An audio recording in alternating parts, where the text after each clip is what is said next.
So this principle, what coin can pass on? So wait 1 second, I'm almost in that place. Oh, there we are. Yeah, yeah, there we are. Talking about it, we learned. Minayin lekohen. How do I know that a kohen he has to bring his own sacrifice? So he volunteered. He was obligated to bring a sacrifice. Shabo makri karbonosa. He wants to sacrifice his own, even though we know from an early arrangement that each week there was one watch of kohanim that would do the temple service, and every 24 weeks. So how did we know that the Kohen, when it's his own sacrifice, he has the right to decide that he's going to do the service, even though it's not his term? So so how do we know that he can come and do a sacrifice? At any time or any instant when he wants to. Talmud Lomar, because the pasuk said it's really two psukim. It's not one. It says now she'll come however he desires. And that pasuk begins and says that he will do the service. I mean, how do we know that the rights to the meat, va'ora, and the rights to the skin, okay, even that, let's say, that he gets the rights to his own sacrifices, meat and skin, even though he's not even doing the sacrifice. Talmud Lomer, because it says, Vish kadoshav lo yihiyu, that each man's sanctified things will belong to him. Now what do I need it for? It's clear every place that whenever a guy sacrifices, he has the rights. Okay, the Kohen was sacrificed the rights to the sacrifice. So so what's the special case that I'm going to learn from here that a Kohen has the rights to the meat? The answer is like this. So what's the case? Let's say he was blemished. So he doesn't have the power to sacrifice, and he doesn't have the power to appoint anybody else to sacrifice. So no, so the Kohen shows mishmar. Okay, if he can't sacrifice himself, he has to let one of the Kohanim on that watch. He doesn't have the rights anymore to decide who's going to do it. One of the Kohen on the watch has to do it. Nevertheless, even though he is not doing even though he had no ability to manipulate the service, it's right to the meat and to the skin. Now, let's say he was old or sick and he cannot eat anymore, so he doesn't have the power over the eating. However, he can give it to whatever Kohen wants to do the service. But when it comes to eating the meat, consuming and getting the skin, that goes to the people of the Mishnah. The Gemara is going to have to discuss in a minute how we can get this middle category.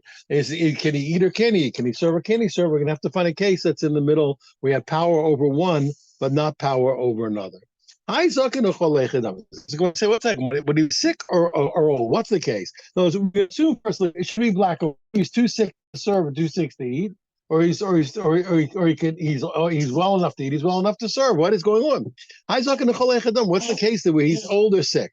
If he's able if he's able to do the service, okay, and he gives it to somebody else, okay, who can do it. So he's also able, anybody can serve. We figure can also eat. I would also, so if he had the power to give away the service, he also has the power to eat. So it's what's going on? What I'm getting, it's obvious. And if he's incapable of doing the service, and we'll assume why he can't eat. So how did he allow anybody else to do the service?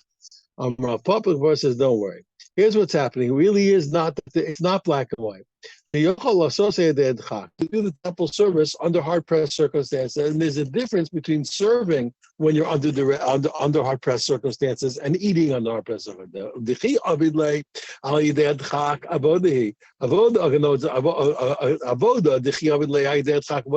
When a person serves, even though under difficult circumstances, as long as he can do the service, the temple service is kosher. Therefore, so a guy who has trouble doing that but could do it under duress, he still can appoint somebody else because he's still capable of doing the work.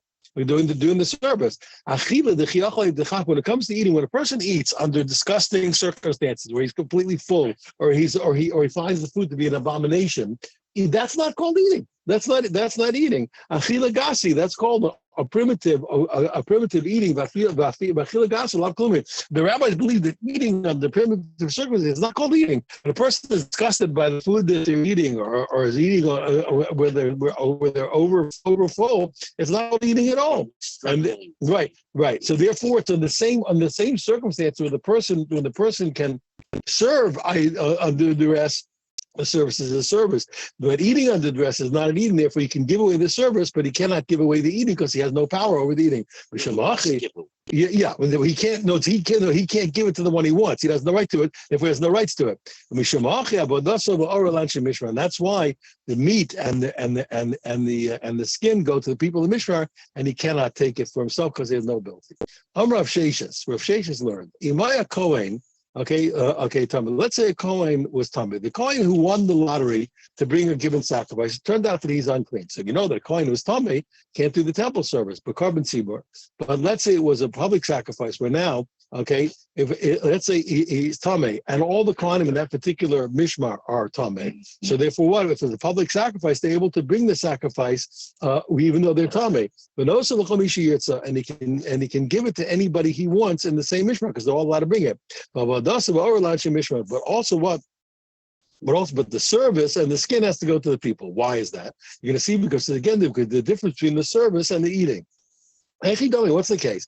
Okay, 1 second. If some of the Kohanim in the Mishnah were tahar, okay, to me, what are you talking about? So how can the unclean ones have done it? And so how can you tell me that what? That he's okay? How could he appoint somebody else to do it? He has no right. He can't. If other people are clean, he had no right to sacrifice it when he's unclean. He has no right to appoint anybody. He has no power.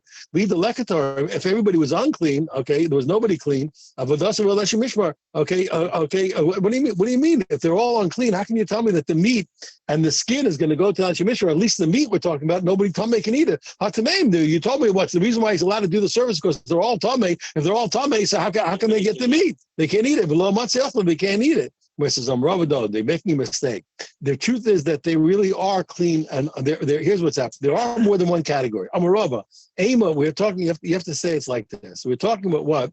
That all the people who are unblemished are tamei, but there are people who are blemished who are not tamei. Now, a person who can't serve can eat, okay, and therefore what? So therefore what? So therefore he's able to give the meat to whom? The people who are blemished but clean in that mishmar. All the people who are unblemished are unclean. All the people who could do the service, are unclean. So that's why they're allowed to bring the sacrifice unclean, but they're not allowed to eat it unclean. But there were Kohanim who can't do the service. Why? Because they're blemished, but they are clean, and therefore they can eat it and they have a right to it. They get it. Okay. Amar Avashi. Now, if we're going to hold the opinion that an onain is like the freshest state of mourning, and we're going to hold that onain is the rice is only the first day. It's actually the first day till the night, and the rabbanan is till the next morning. But only one day is the laws of a truly fresh mourner. Now, an onain, a regular coin is an onain, can't do the temple service. But a coin gadol is not affected by aninus, he can do the temple service. Amar Avashi, my coin gadol onain. If the coin gadol was a fresh, what would be for another person, so to speak, a fresh mourner, and he wants to bring his own sacrifice, no, so the kohen shirsha, he can give it to any kohen he wants to give it if he wants. Why? Because since he's able to do the service, he can give it away to anybody. No, not Tommy, not Tommy. He's an onain. He's a fresh mourner. The fresh mourning does. I mean, if you give any coin, has returned. Yeah. We're not overriding that. We're just talking about. But the point is what? Because he's not affected by fresh mourning. But the meat and the skin has to go to the people of the Mishra, right? Because he himself, he's only able to serve, but he's not able to eat it. My Kamash Malon, what are you teaching me to eat? Everybody knows that. It's obvious. Kohen Gadol Makrabon. Everybody knows that Kohen Gadol can bring sacrifices even though he's a fresh mourner. But he's not allowed to eat the meat. And not only that, not only can't he eat the meat the day of the fresh morning. Let's say he wants to take it now, take it home, but get about take a box lunch, but get a box and take it home and eat it that night. No, he's not even allowed to take. He's not even allowed. No, for a second he needs to bring. No, sacrifice he needs to bring. Okay, but he cannot do it. Okay, because it has to be you only get if you can eat in the daytime. So everybody knows that he can sacrifice and he can't eat. He says no. So here's the chiddush. I might have thought when was the Torah lenient on the Kohen Gadol? Okay, the Kohen Lakubahu. Okay, what that it's only what there was only lenient on him to sacrifice if he wants to do the sacrifice himself. But the Torah wasn't so lenient that he even had the power to pass on his ability to sacrifice. Kamashwan says no, it's the same rule as everywhere. If he has the power to sacrifice, he has the power to pass it on. Okay, now we're back to the issue with, remember, if a ger dies without inheritance that he had after he was a ger, so the all the proper after, whoever gets it first gets it. I goes with a ger, I guess a ger. If a guy stole money from a ger, Manishma, now he swore falsely that he didn't steal. Umesh, the ger died in the meantime. No, what he really owed the ger, what?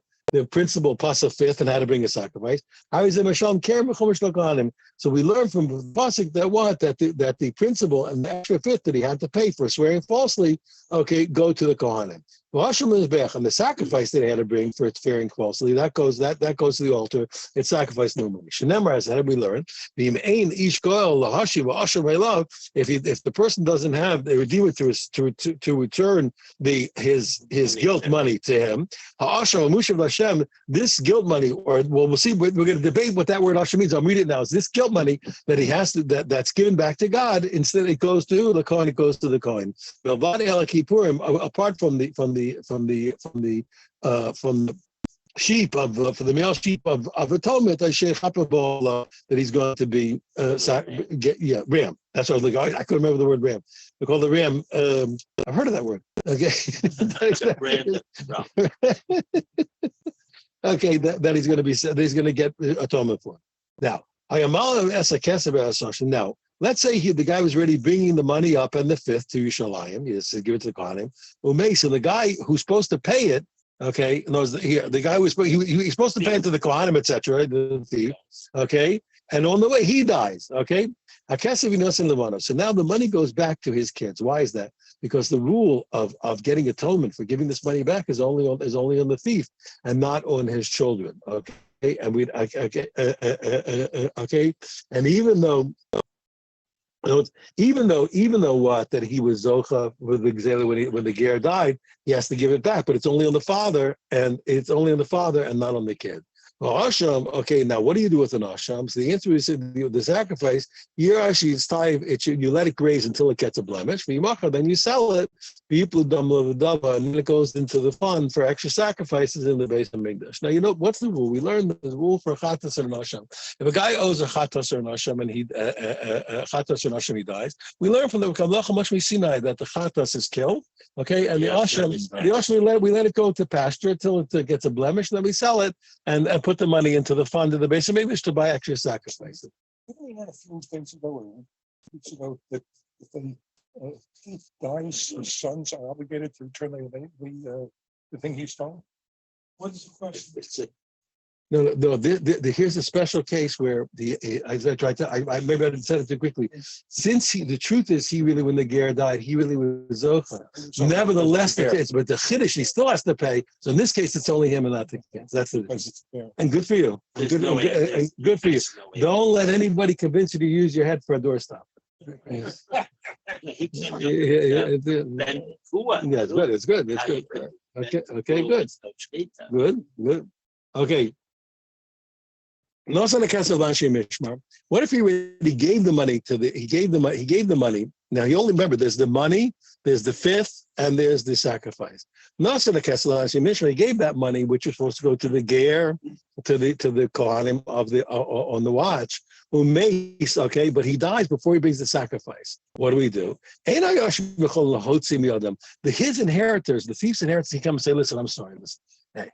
The process didn't work. He was supposed to give the money, get the sacrifice, etc. He didn't get his complete atonement. We want our money back. When we want our money back, we say, what? The halacha is what? They don't get the money back. Shenemar, as it says, Isha sheyitin lekohen li'loyeh. When the man gives the money to the kohen, it belongs to him. Okay. Nasan kesev lahayariv. Now, remember we had different watches.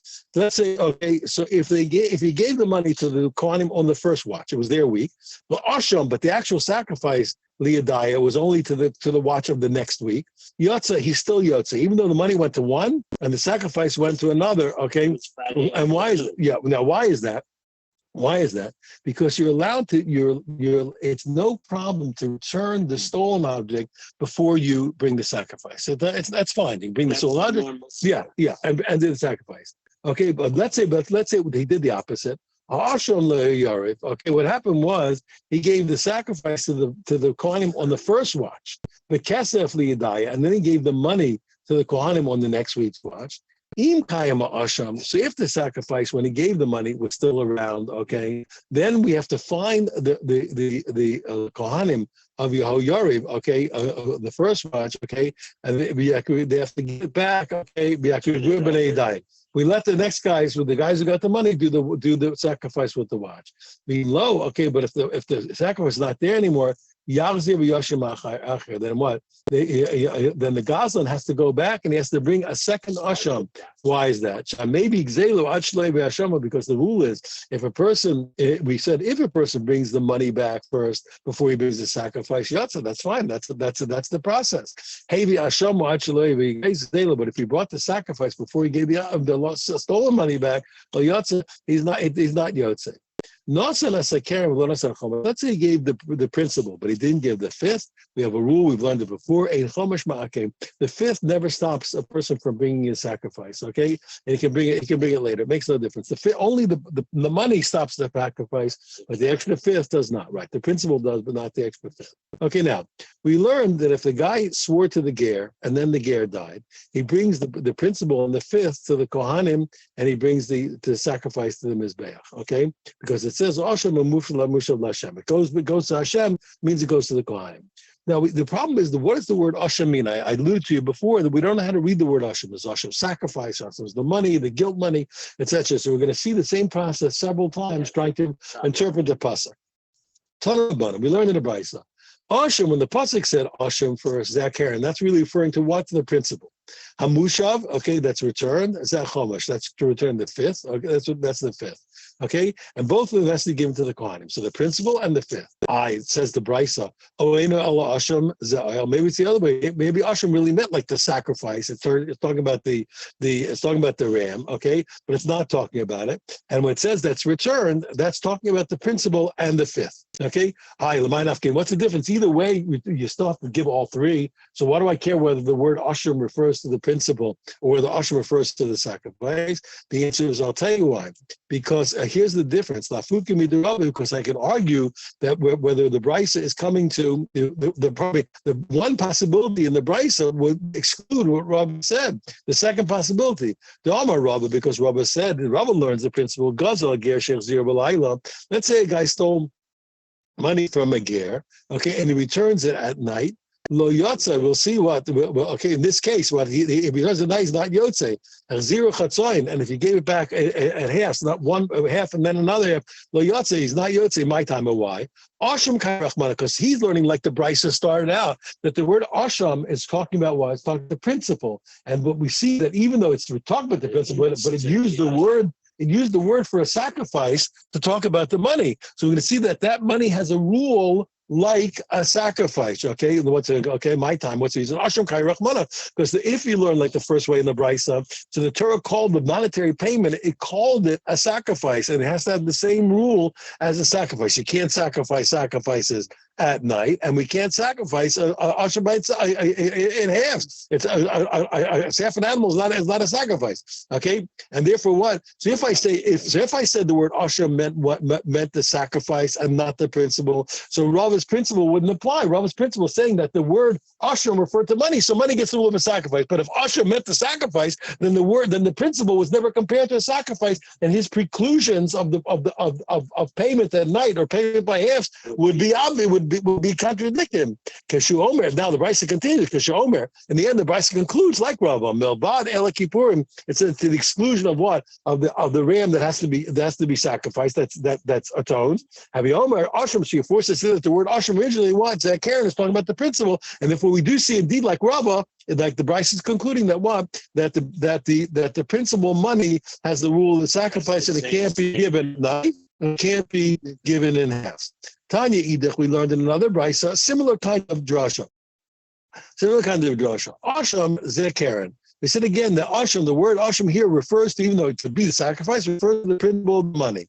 Hamushav, this returns, zechomish, that's the fifth. Oh, asham, zechomish, the Bryce says again, maybe, one second, maybe it's not true. Maybe asham really means what? It's talking about the fifth over here. So it's talking about the fifth, okay? The fifth. It says, the Gemara interrupts the Bryce. No, what's the difference? Now, and I'll tell you why. Because then if we're going to say the second way that Asham refers to the fifth, it would contradict our Mishnah, the Tanakh, because we learned Nasan Loasa Karen, Lo Nasan Chomesh. We learned in the Mishnah once he paid the principal, even though he didn't pay the fifth, and a Chomesh Ma'akev, the lack of paying the fifth never stops me from making the sacrifice. It never makes a difference. It's always the sacrifice is kosher. Adarabba, okay, and therefore what? If it were really true. If it were really true that Asham meant the fifth, you'd see that what?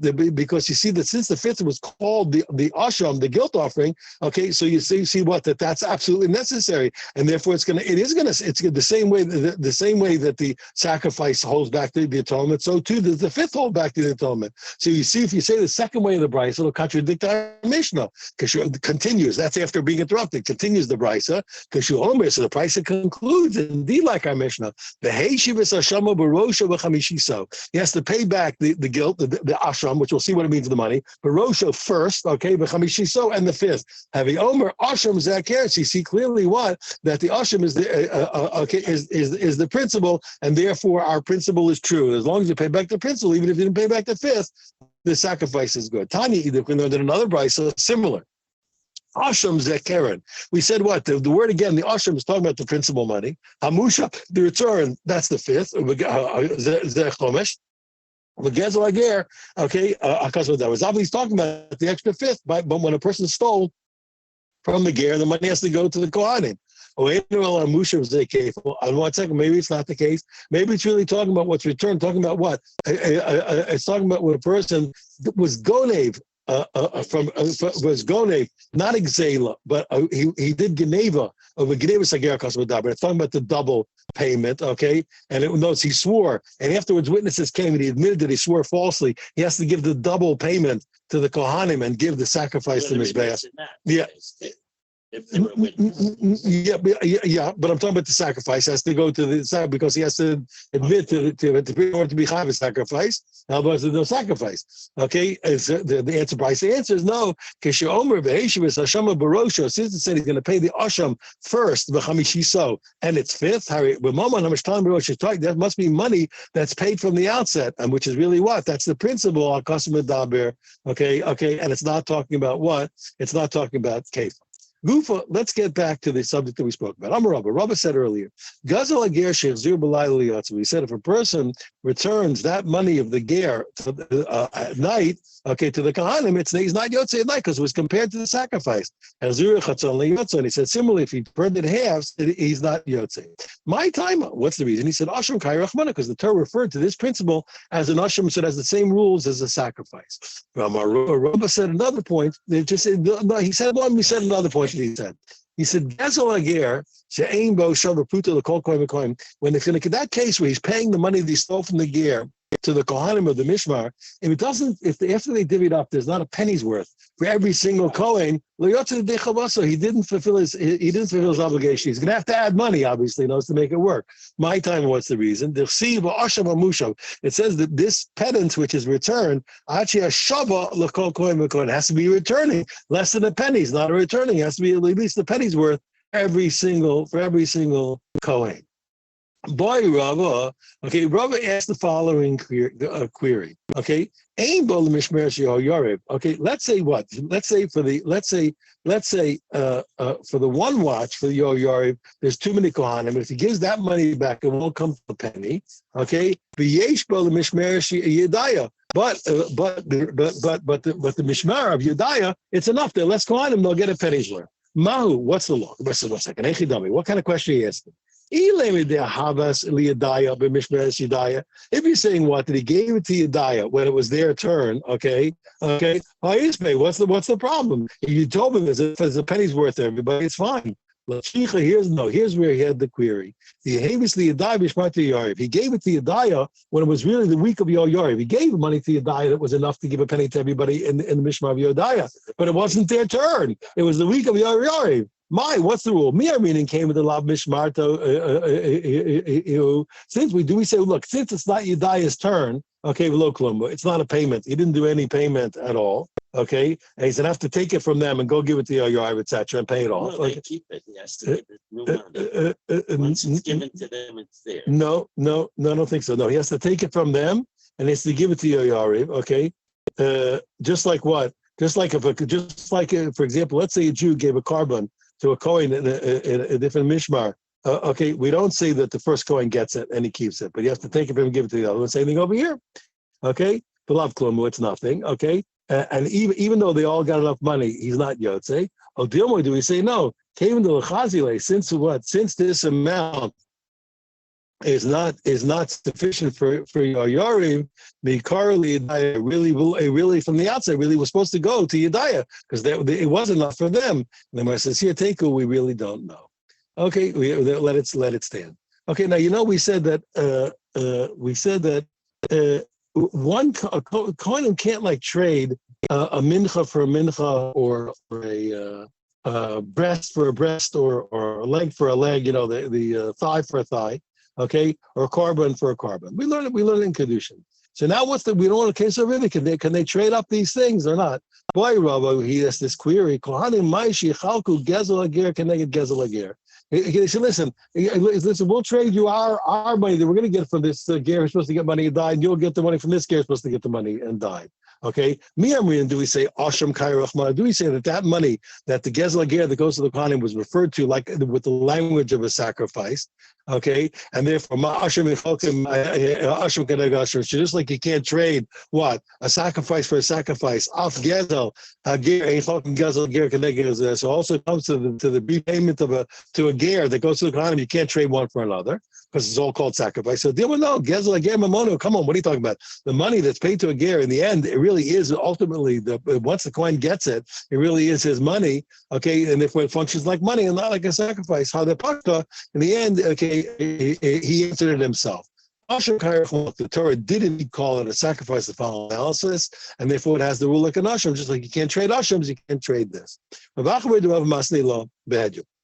He learned that Rabbi said it explicitly. Rabbi said, Kohanim ain't chokin gezel ager keneged gezel ager. Kohanim can't trade it. Right. He just made it as a statement. They can't trade these repayments for the ger to the Kohanim one to the other. My time was the reason ashram kaya rachmana. Because the Torah called it a sacrifice. By Rabba, Kohanim begezel ager. Okay, Yarshim Avi. When the Kohanim get that rule, get the money from a ger, are they Yarshim? Are they like inheritors? Or are they like people who received the gift? What's the difference? Well, we're going to see. The Ma'ilaf Kamina. What's going to be the difference? Let's say a guy stole chametz that went over Pesach, which is Asur B'Hana. And remember, we learned earlier that the thief can say, "What? Listen, this is what I stole. I gave it back to you. It went off my life. It's it's worthless. So this is what I stole. I gave it to you." So now, can we do the same thing? Can we return this chametz that's worthless? So is it worthless to the? Maybe hold 1 second. So I'll lose. Ask me afterwards. Okay, hold 1 second. If you're going to tell me what, if you're going to tell me what, that they're really inheritors, okay? He says, listen, whatever they inherited, this what they gave back. This is what they inherited. This is what they got. Okay. But if you say there's a gift, then the Torah is telling me what to give them a gift. They're not giving them anything. If the Torah said, give them something, you're not giving them anything. Okay, the offer the Almo, you're giving them dust. It's worthless. So did the Torah merely pass on the ger's inheritance to the Kohanim? In which case, the same way you give him something is worthless, you give them something worthless. So no, it said give it to them. Give it to them. You have to give something that has value. They're not giving anything of value. Already said you can't give them something valuable. No, that's different. That means it have to have value for each one, but ultimately it has value. Okay, that's a different question. Okay, I think Rav Zera asked the question this way. He says, no, you make a mistake. It's fine. Even if you say it's a gift, it'll still work. Why? He says, I feel him timsalom makabli matana. Even if you say the Torah told him, give it to him, I wouldn't have a question why. This is the gift that the Torah said, give him whatever you're going to give to him. So it doesn't make a difference. Even if you said, give it to them, give him what you were going to give them what you're going to give him. What's the difference? Where is the question? Here's the question. Let's say the Kohen is getting what? He's getting 10 animals, okay? Here's the question. They have to take Meiser, okay? Now, why is that? Because we're going to see that Meiser Behema has the same rule as a Bechor. It has to be something that's born to you, not something that you bought. Yeah, the same way by Bechor or by giving tithes of animals. So Yarshim Abu, do I thought that these animals that they got, they are really inheritors? The Omar Mar, like we learned with Fisa Sabayis, okay, and therefore what in those, let's say children inherited from the father and they haven't divided it yet. Chayavim says as long as the estate has the animals, the estate has to tithe the animals. Tithe the animals. So if the Kohanim are inheritors, they have to tithe the animals because they got animals as an inheritance. No, maybe they really received the gift. We know, okay, when a person buys lambs from the marketplace or gets them as a gift, he's exempt from tithing them. So over here, why? Maybe they're also exempt. Okay, what's the law? Tashma Kala, bring your proof. I'm going to bring your proof that they're really a gift and they're not an inheritance. We learned, there are 24 gifts that were given to Aaron and his sons. All of them were given with what? By particular general, and with the covenant of salt. Yes, exactly, which is unending. Okay, in other words, right now. So where's the klal? It says where's the general rule? It says the Chachi B'nei Nesatim Moshe. That's a general. Afterward, the particular says it's going to belong to you. So now each one of the gifts was singled out in particular, and then it says the Kol Chumas HaKadoshim, all what's brought up from the Kadoshim. Okay, so that was a general, particular, and general. And in the end, it says what? Bres Melech Olam Miros. At the end of that pasha, it says the covenant of salt is forever. So we learn. Call them a Kohanim, everybody who properly fulfills the obligation of gifts to the Kohanim. It's as if they fulfill the whole Torah, which is what of a general, particular general. Or Bris Melech, and also they kept all the carbonos which have the covenant of salt. Over any person that transgresses the gifts of the Kohanim, the person overrides the whole Torah and what? And the covenant of salt. What are the 24 gifts of the Kohanim? There are 10 that have to be consumed inside the walls of the Beis Hamikdash. The Daled B'Yisrael, 4 of them that have to be in the walls of Jerusalem. And 10 of them that could be anywhere in Eretz Yisrael. What are the 10 of the Beis Hamikdash? That's Chatas Behema, the sin offering Behema, the Chatas of sin offering of the bird. Asham Vadai, okay, Asham Vadai is really a bunch, but we count them as one. The Asham Totally, and Asham we're not sure if he did the Avera. Ziv Chaysham Tzibur and the Ziv Chaysham Tzibur are the 2 sheeps that are given on Shavuos, the log shemesh of and also the log of oil that the leper brings, okay, and that they pour into the left hand of the Kohen, and he does all the various dabbings that he has to do. Also what, and also give to the Kohen whatever's left over, the mincha that's given for the Omer sacrifice, he takes the fistful, okay, but all the rest is eaten by the Kohen. Okay, and also the 2 breads, lechem upon him, and the show bread. Okay, b'shur menachos, what's left over from the menach. Okay, what are the 4 in Yerushalayim? It has to be in the walls. So Bechora, firstborn, Bikurim, the first fruits, first produce, that which is taken up, sacrificed, which is apportioned from the Todah sacrifice and from the ram of the Nazir. What is that from the Todah? That's the breast and the thigh from the sacrifice, and four challahs from the four different types. Okay,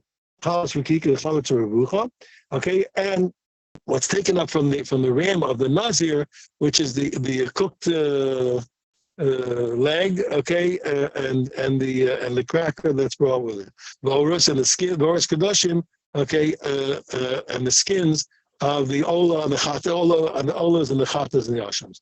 Nasar begvulim, one of the 10 that are given in all Eretz Israel, truma samaiser, it can be everywhere. Truma's maiser, the challah and challah reishi sageis, and the first shearings of matanos and the gifts of the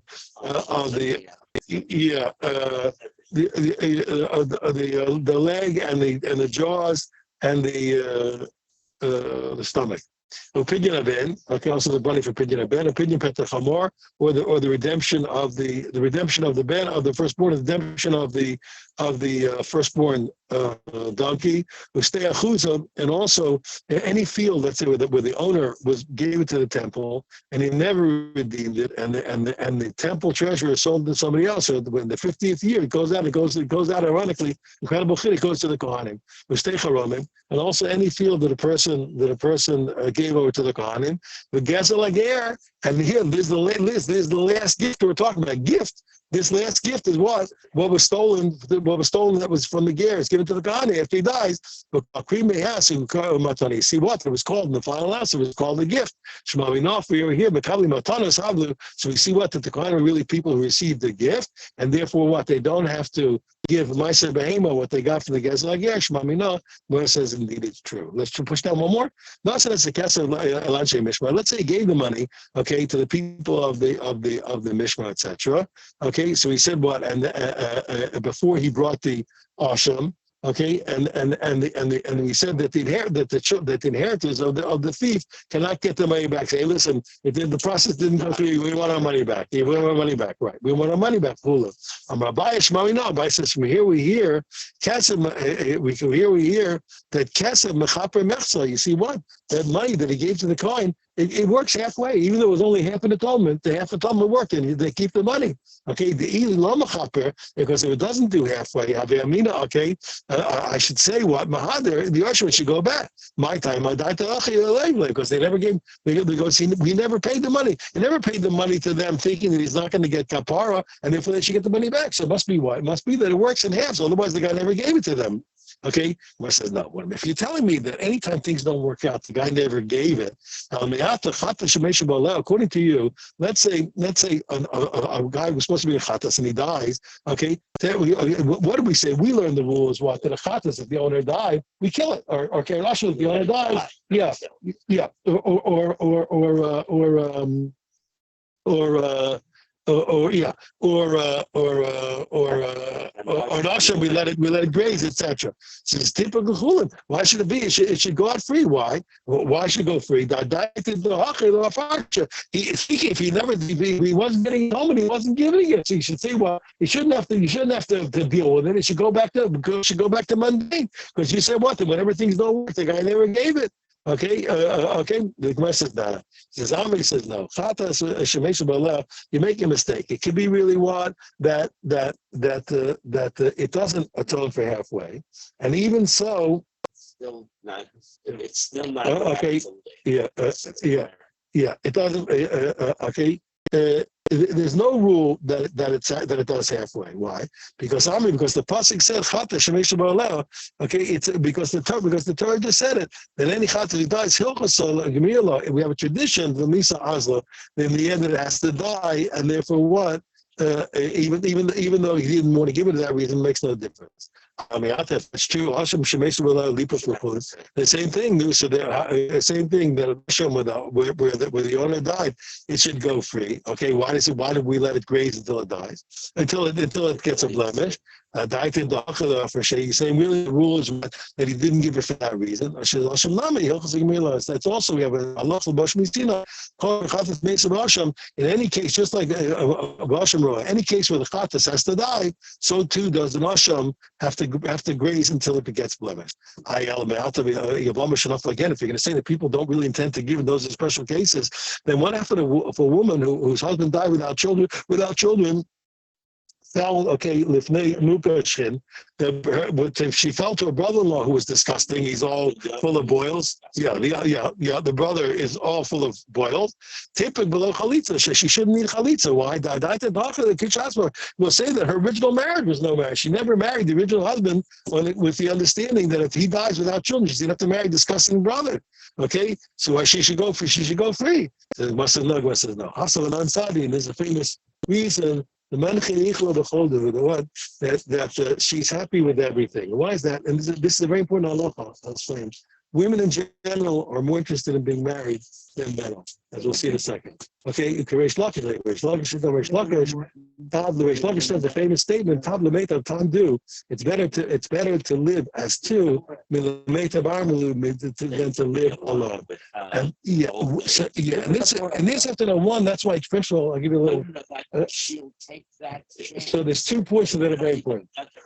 One, you should know that many things that we assume that when a man marries a woman would be, so to speak, a marriage under false pretenses. We don't say so by a woman because women are more inclined to be married than men. Women value marriage more than men do. That's why men, for ourselves, you should know it's sometimes it happens that the woman gets a better deal. But in general, men get the better deal of marriage and women settle for less. So it's a word for the 2 wives, to be nice to your wife because she probably gave up more than you did. It seems to be married. Yeah, but you should know something. But you should know something else. And I had a real halacha l'maisa. I had a real very important case. It was frightening, where the man had actually told his wife something before he got married.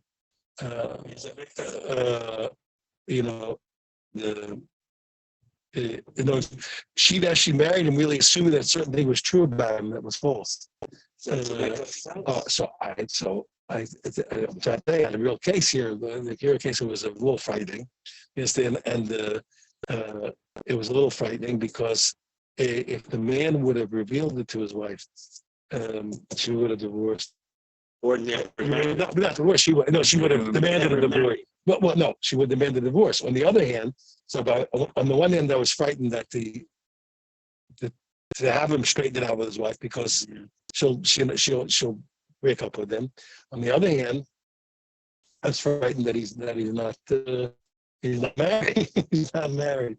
And it's a lot of work, etc., etc. On the basis of this principle, this principle, it was clear that the woman would have it was still considered anyway, because women settle for much less than men settle. But we have to appreciate most marriages really in favor of the husband and not in favor of the wife. I know we think we're great guys, but they're not as good as we think. What happened one time there was a guy, Rabbi Scheinberg, there's a sure, so it's actually still in America. But the Rashambik said to the guy, it's a good shidduch for you. And the guy basically is intimating that the wife maybe is not so attractive. He said to him in those days, he says, you're no Cary Grant. He said that was the one. There's another one by the that was by the Birch Shmuel. That was the Birch Shmuel segment. Anyway, Welcome back. Yeah, welcome back. I'll be a little more awake tomorrow. That women, it's not quite the same. Yeah. That is. Yeah. But it's